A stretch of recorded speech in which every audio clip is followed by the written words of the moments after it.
Welcome to my so-called card life, an inside look at the life of a low-end card reseller, brought to you by JC3 Cards and Collectibles, a premier reseller of trading cards available today on eBay, Collects, and whatnot.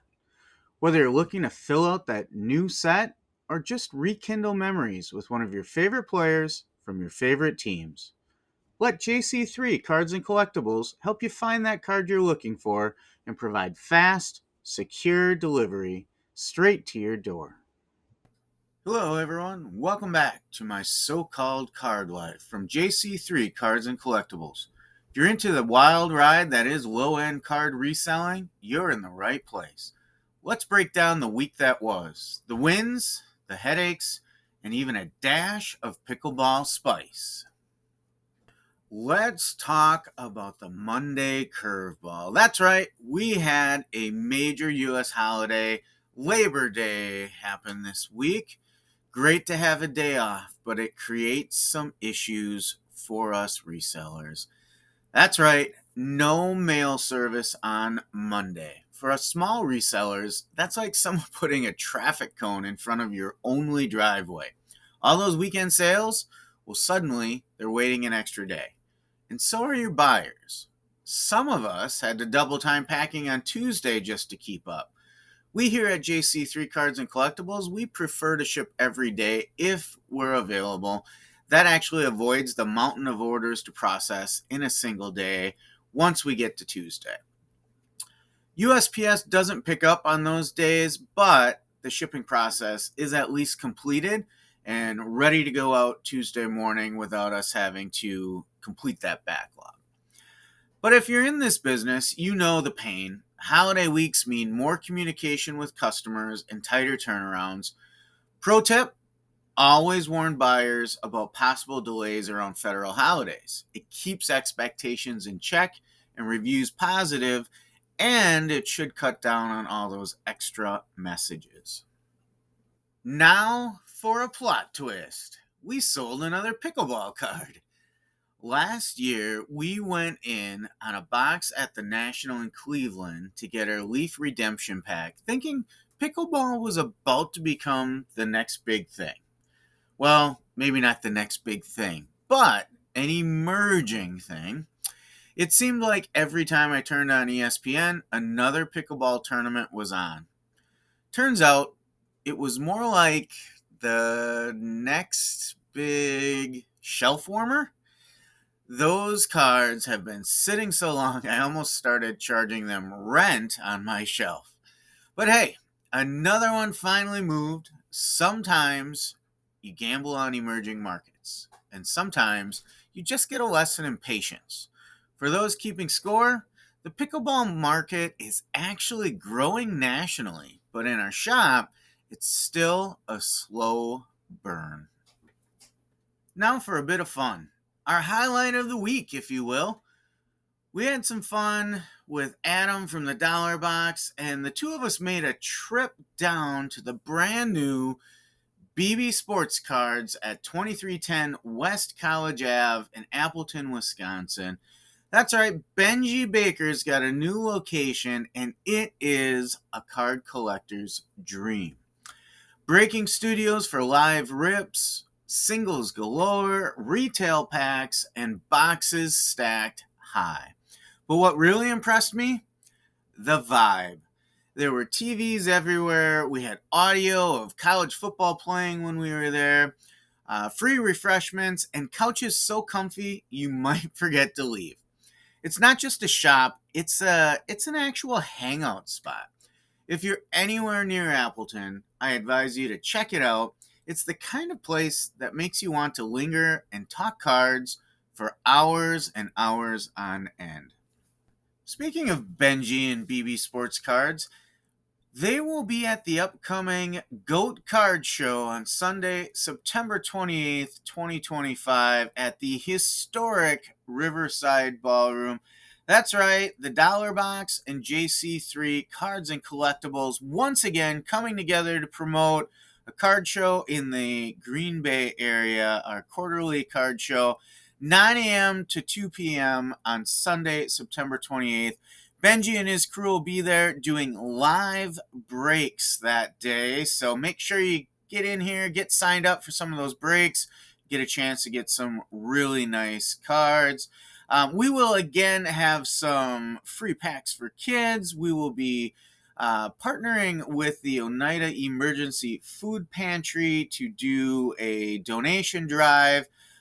Donations of non-perishable goods will get you entered in to win a Clinton Dix jersey from the Green Bay Packers and a signed poster of Clinton Dix. So make sure you mark your calendars. Come on out from 9 to 2 Sunday, September 28th.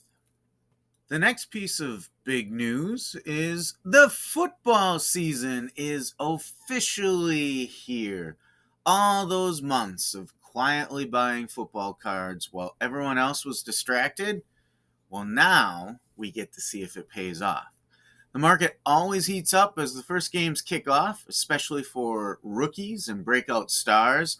I've got my eye on how quickly inventory starts to move now that fans are fired up again. This is the payoff for all those off-season hustles. Let's see if those sourcing decisions were genius or, well, let's just hope they were genius. Every week in this business is a mix of hustle, hope, and a little bit of luck. Whether it's battling shipping delays, finally moving slow inventory, or scoping out the competition, it all adds up to another chapter in the JC3 Cards and Collectibles story.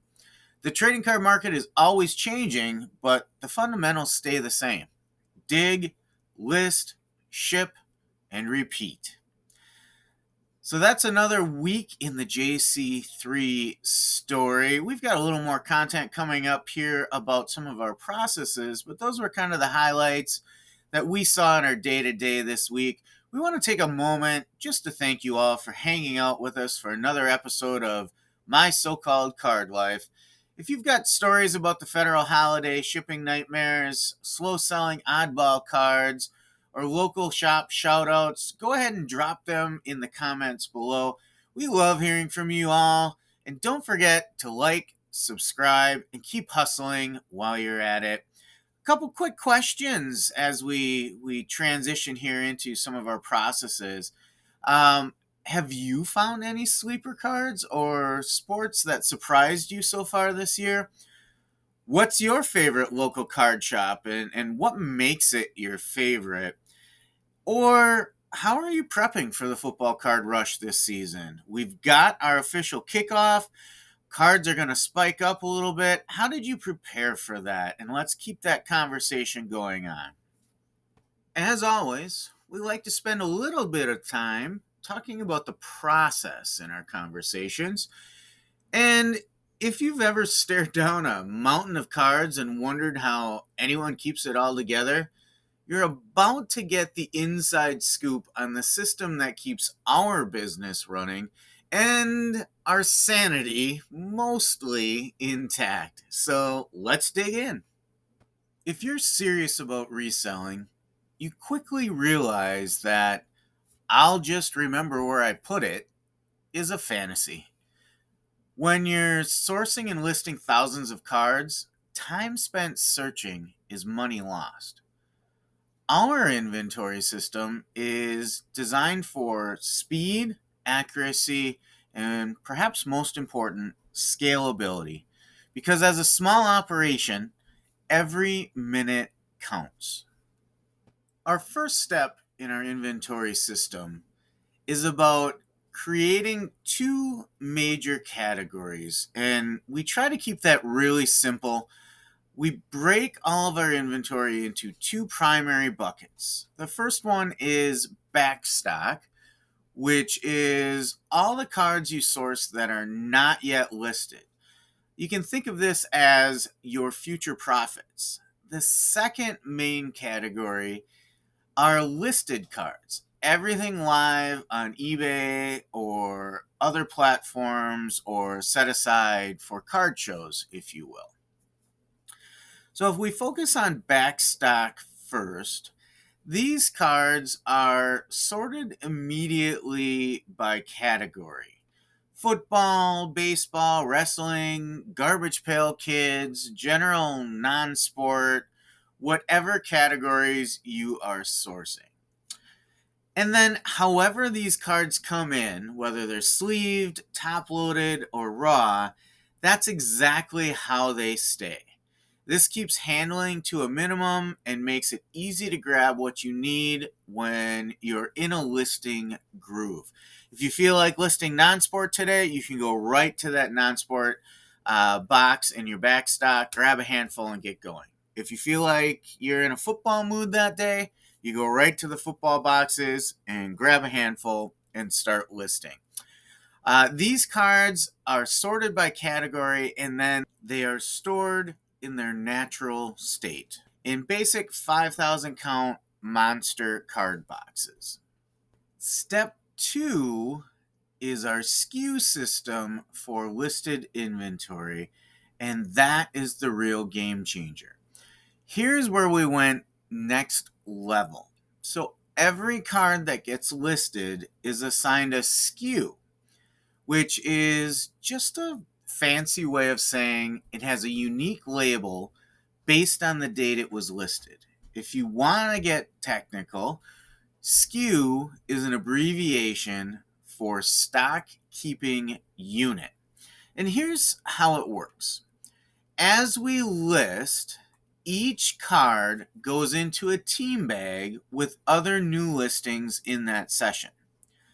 When a bag is full, which is typically about 30 to 50 cards, depending on the thickness of those cards, we seal it and slap on a painter's tape label with the SKU number.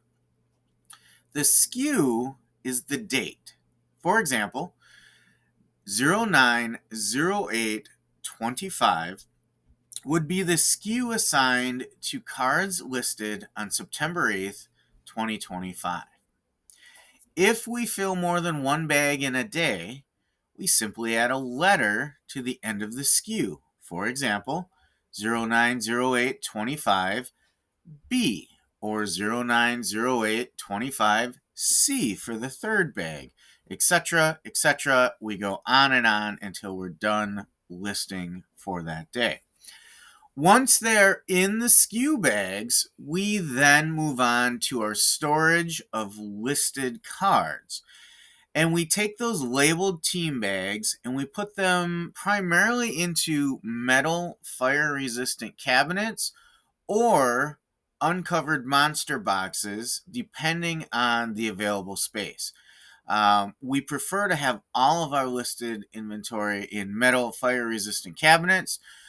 It's not always possible to have enough of those, so as overflow occurs, we do still use some uncovered monster boxes. And if that's what you're using, that's fine.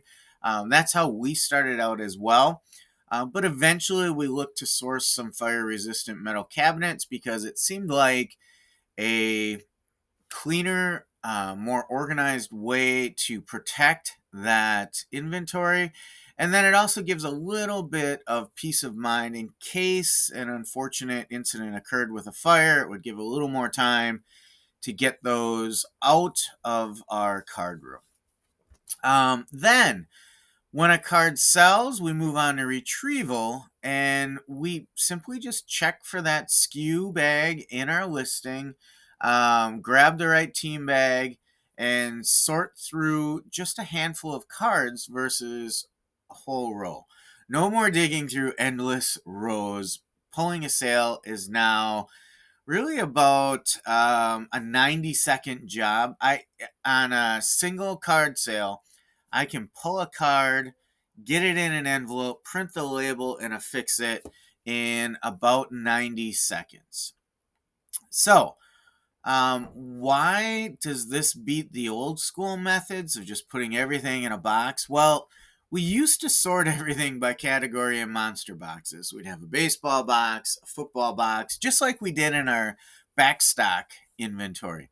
And it was all our listed stuff. We did it the same. It did work initially until it didn't. As our inventory grew to nearly 20,000 listed cards today, pulling a single sale could take 20 minutes or more because you're going through that entire box. Now, I would say it's never more than a couple minutes, and that's if for some reason we're having trouble finding that particular one. It's stuck to another card, or maybe we placed it in the wrong spot. But that's pretty rare. The average card, as I said, can be pulled, packaged, and ready to ship in about 90 seconds. So, why does this work? Well, the date based SKUs scale infinitely. And we said scalability was probably the most important concept in our inventory system. There's no need to reorganize as you grow because a new SKU is available every day. We use the team bags because they keep things compact, organized, and pretty easy to flip through. Flipping through a handful of cards is really easy. I think we all do that on a regular basis every day, multiple times a day, just in going through new inventory when we pick it up, right? It's something you just thumb through it and you can pretty quickly find that card.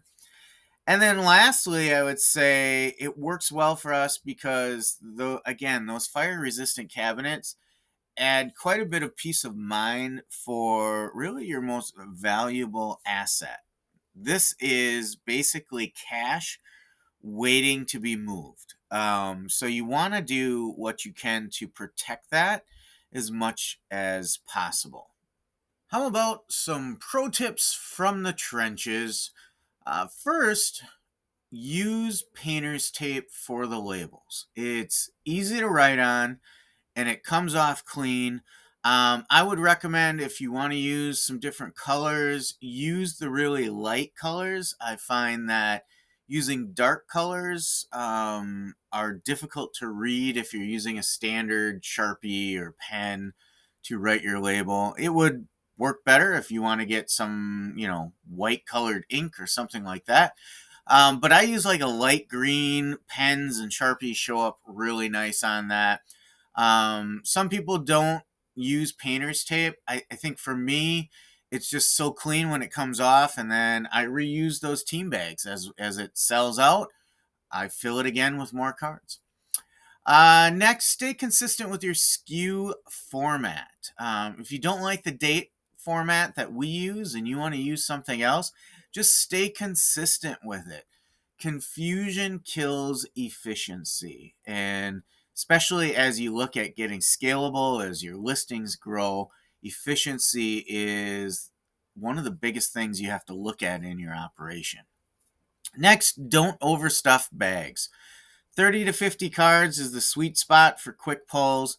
If you're trying to squeeze, 5 more cards in there, I just need to squeeze those 5 more in there. Usually that slows you down because corners can then tend to be an issue. And if you're packed tight with no space in there, the cards will stick on the outsides and don't want to just slide out easy. So you're better off to move to your next bag than try to get just a couple more cards in there. And then resist the urge to quote unquote just stick it somewhere for now.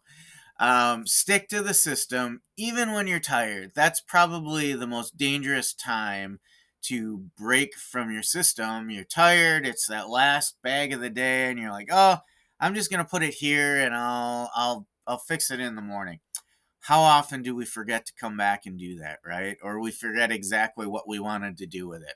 Stick to the system, get it done now so you can leave your workspace clean and finalized at the end of the day. So, the results of this inventory system. Well, I'll tell you that since switching to this system, we spend less time searching and more time listing, sourcing, and shipping. That means more cards out the door and more money in the bank. And that's really what this is all about, right?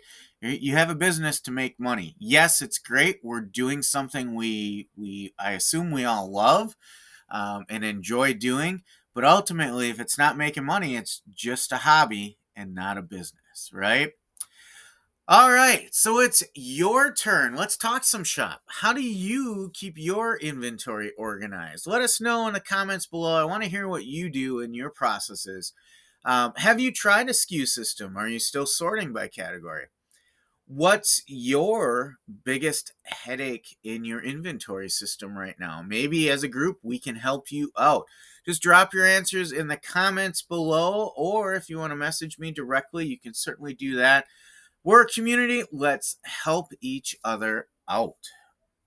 So that's our show for the week. We hope you've enjoyed it. We will be back next week to break down our week that was at JC3 Cards and Collectibles. And of course, we'll talk a little bit about our processes here again. Make sure you're subscribed so you do not miss a minute of it. I want to thank you all again for tuning in to my so-called card life. Keep digging, keep listing, and above all, keep shipping. Have a good week, everyone.